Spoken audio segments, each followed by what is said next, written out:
नमस्कार शेतकरी बांधवांनो, 2 दिवसाखाली मी एक व्हिडिओ टाकला होता जे की अतिवृष्टी अनुदान 2024 आणि 2025 साठी ज्या लोकांना पैसे आले नाहीत किंवा कदाचित आले असतील ते कसं चेक करायचं म्हणून त्यावर मी एक व्हिडिओ बनवला होता।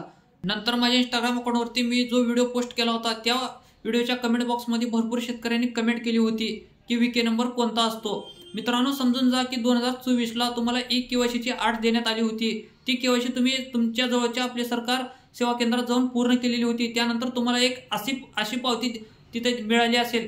त्या पावतीवर बघा, इथे जे फर्स्ट क्रमांकाला जो हा कॉलम असतो त्यावर तुम्हाला हा विके क्रमांक बघायचा आहे। जर 2024 चे तुमचे पैसे आले नसतील तर हा विके नंबर तुम्हाला या वेबसाईटमध्ये लॉग इन करून तिथे पेस्ट करायचा आहे।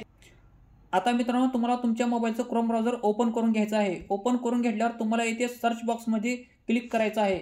इथे क्लिक केल्यावर तुम्हाला इथे टाकायचं आहे पंचनामा पेमेंट स्टेटस, जे की तुम्ही बघू शकता। इथे टाकल्यावर तुम्हाला फर्स्ट ऑप्शनला जी लिंक येते चेक युअर पेमेंट स्टेटस या ऑप्शनवरती तुम्हाला क्लिक करायचं आहे। इथे क्लिक केल्यावर तुम्हाला या ऑप्शनवर घेऊन येईल। त्यानंतर तुम्हाला इथे तुमचा विके नंबर एंटर करायचा आहे। आता मित्रांनो, तुम्हाला एक विके नंबर मी इथे एंटर करून दाखवतो।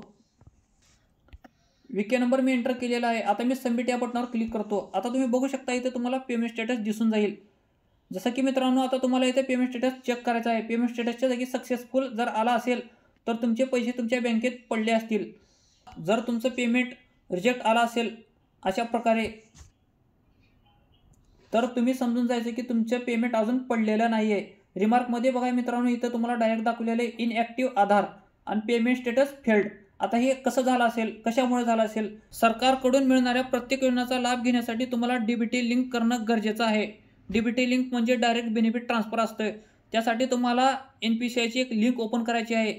इथं सर्वप्रथम तुम्हाला सर्च या ऑप्शनवर क्लिक करायचं आहे। इथे क्लिक केल्यावर तुम्हाला इथे टाकायचं आहे NPCI। इथे तुम्हाला फर्स्टवाली लिंक ओपन करायची आहे। लिंक ओपन झाल्यावर तुम्हाला मित्रांनो इथे 3 डॉटवर क्लिक करायचं आहे। 3 डॉटवर क्लिक केल्यावर तुम्हाला 3 नंबरचा ऑप्शन कस्टमर या ऑप्शनवर क्लिक करायचं आहे। इथे क्लिक केल्यावर तुम्हाला भारत आधार सीडिंग एनेबल या ऑप्शनवर क्लिक करायचं आहे। इथे क्लिक केल्यावर तुम्हाला रिडायरेक्ट होऊन सीडिंगच्या ऑप्शनवर आता हे नेत आहे। इथे तुम्हाला बघायचं आहे आधार सीडिंग अँड डीसीडिंग या ऑप्शनवर तुम्हाला क्लिक करायचं आहे। इथे क्लिक केल्यावर तुम्हाला मित्रांनो तुमचा इथं जे आहे ते आधार नंबर टाकून घ्यायचा आहे। इथे आधार नंबर टाकून झाल्यावर तुम्हाला सीडिंग या ऑप्शनवर क्लिक करायचं आहे। जर तुमचा आधार इनॲक्टिव्ह असेल तर तुम्ही सीडिंग या ऑप्शनवर क्लिक करून घ्या। नंतर तुम्हाला सिलेक्ट बँक या ऑप्शनवर क्लिक करायचं आहे। तुमची बँक जी आहे ती इथून निवडून घ्या।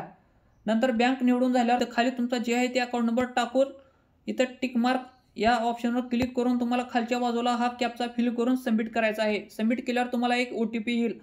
ज्या नंबरला तुमचा आधार कार्ड लिंक आहे त्या नंबरावर एक OTP येईल। इथे तुम्हाला तो OTP टाकून सबमिट करायचा आहे। सबमिट केल्यावर सक्सेसफुल असा मेसेज तुम्हाला दिसून येईल।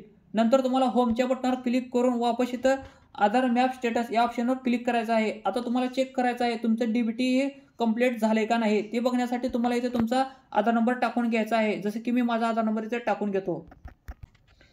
इथे सर्व टाकून झाल्यावर चेक स्टेटस या ऑप्शनवर तुम्हाला क्लिक करायचं आहे।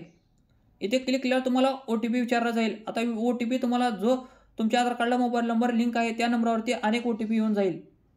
आता मला आलेला OTP इथं फिल करून कन्फर्म या बटनावर क्लिक करत आहे। कन्फर्म केलं की तुम्हाला इथं स्टेटस दाखवलं जाईल।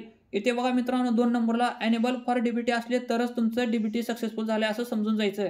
इथे खाली तुमच्या बँकेचं नाव दिसेल आणि तुम्ही कोणत्या तारखेला तुमचं डीबीटी अपडेट केलं ते दिसेल। मी सध्या डीबीटी अपडेट केलेलं नाही, हे तुम्हाला स्टेटस दाखवण्यासाठी ओपन केलेलं आहे। 2 नंबरच्या ऑप्शनला एनेबल फॉर डीबीटी जर असं लिहून आलं तर समजून जायचं की तुमचं डीबीटी सक्सेसफुल झालेलं आहे। आणि गव्हर्नमेंटच्या इतर सगळ्या योजना तुम्हाला आता त्याच खात्यात मिळणार आहेत। जसं की PM किसान, विमा, अनुदान जे काही असेल ते तुम्हाला त्याच खात्यामध्ये आता मिळणार आहे, जे की इथं दिसून येत आहे। आता मित्रांनो, ज्या शेतकऱ्यांचं पेमेंट वारंवार रिजेक्ट होत असेल तर त्या शेतकऱ्यांनी हे मागचे स्टेप फॉलो करून तुमचं अकाउंट डीबीटी करून घ्यायचं आहे। डीबीटी केल्यानंतर तुम्हाला तुमचे पैसे 4 ते 5 दिवसात मिळून जातील। आता राहिली गोष्ट 2025च्या अनुदानची। त्यासाठी तुम्हाला तुमचा शेतकरी कार्ड काढणं अनिवार्य आहे। ज्या शेतकऱ्याने आपलं शेतकरी कार्ड काढून घेतलं आहे त्या शेतकऱ्यांना आता डायरेक्ट ऑटोमॅटिक पैसे त्यांच्या खात्यामध्ये पडत आहेत। आता हे पैसे त्यांनाच पडणार आहेत ज्या लोकांनी आपली आधार सेटिंग कंप्लीट करून घेतलेली आहे, जे की मागच्या स्टेपमध्ये मी तुम्हाला दाखवलेलं आहे आधार सेटिंग कसं करायचं आहे। असंच मित्रांनो, माझ्या शेतकरी योजना 2.0 ला आजच सबस्क्राईब करून ठेवा आणि माझ्या इंस्टाग्राम अकाउंटला फॉलो करून ठेवा। धन्यवाद।